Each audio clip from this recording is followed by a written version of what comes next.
అందరికీ నమస్కారం.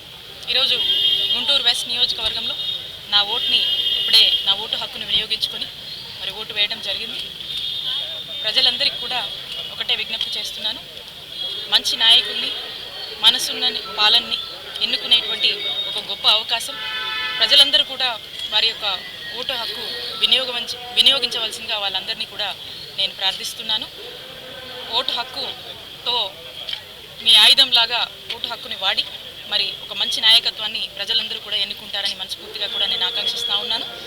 మరి చూసినట్టయితే ఈ 5 సంవత్సరాల గౌరవ ముఖ్యమంత్రి వర్యులు శ్రీ వైఎస్ జగన్మోహన్ రెడ్డి గారి పాలనని, మనసున్న పాలనని ప్రజలందరూ కూడా మరి ఏ విధంగా మెచ్చుకొని ఏ విధంగా హర్షించారో మరి మనం చూస్తున్నాం. ఈరోజు ఈ జనాలందరూ కూడా మనస్ఫూర్తిగా స్వచ్ఛందంగా కూడా వాళ్ళు వచ్చి ఇది మా బాధ్యత, జగన్మోహన్ రెడ్డి గారికి ఓటు వెయ్యాలి, ఫ్యాన్ గుర్తుకు ఓటు వేయాలని చెప్పి ప్రతి ఒక్కరు కూడా తరలి వచ్చి మాకు ఈ పథకం వచ్చిందండి, మేము సంతోషంగా ఉన్నాం, ఈ పథకాలు మాకు కావాలని వాళ్ళ మాటల్లో ఒక బాధ్యత, ఒక సంతోషం అనేది కనిపిస్తూ ఉంది.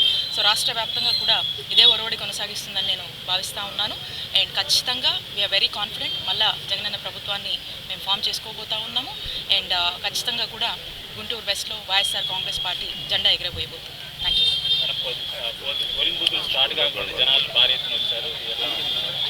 అదేనండి, అదే మీకు దాన్ని బట్టి మీకు అర్థమవుతుంది. జనాల్లో జగన్మోహన్ రెడ్డి గారు 5 సంవత్సరాలు అమలు చేసినటువంటి సంక్షేమం కావచ్చు, చేసినటువంటి అభివృద్ధి కావచ్చు ప్రజల గుండెల్లో ఉంది. కాబట్టి ప్రజలందరూ కూడా ఇది మా బాధ్యత, ఖచ్చితంగా వాళ్ళ రైట్ టు ఓటు ఏదైతే ఉందో వాళ్ళందరూ కూడా వాళ్ళ ఓటు హక్కుని వినియోగించుకొని ఒక మనసున్న పాలనకి అందరూ కూడా ఓటేద్దామని, మద్దతుగా నిలుద్దామని మరి పెద్ద ఎత్తున కూడా వస్తున్నటువంటి పరిస్థితి. సో అంతా బాగానే జరుగుతుంది, అంతా మంచి జరుగుతుంది. మళ్ళీ రానున్న కాలంలో జగనన్న ప్రభుత్వం అధికారంలో రాకపోతుంది, వైఎస్ఆర్ కాంగ్రెస్ పార్టీ అధికారంలోకి రాకపోతుంది.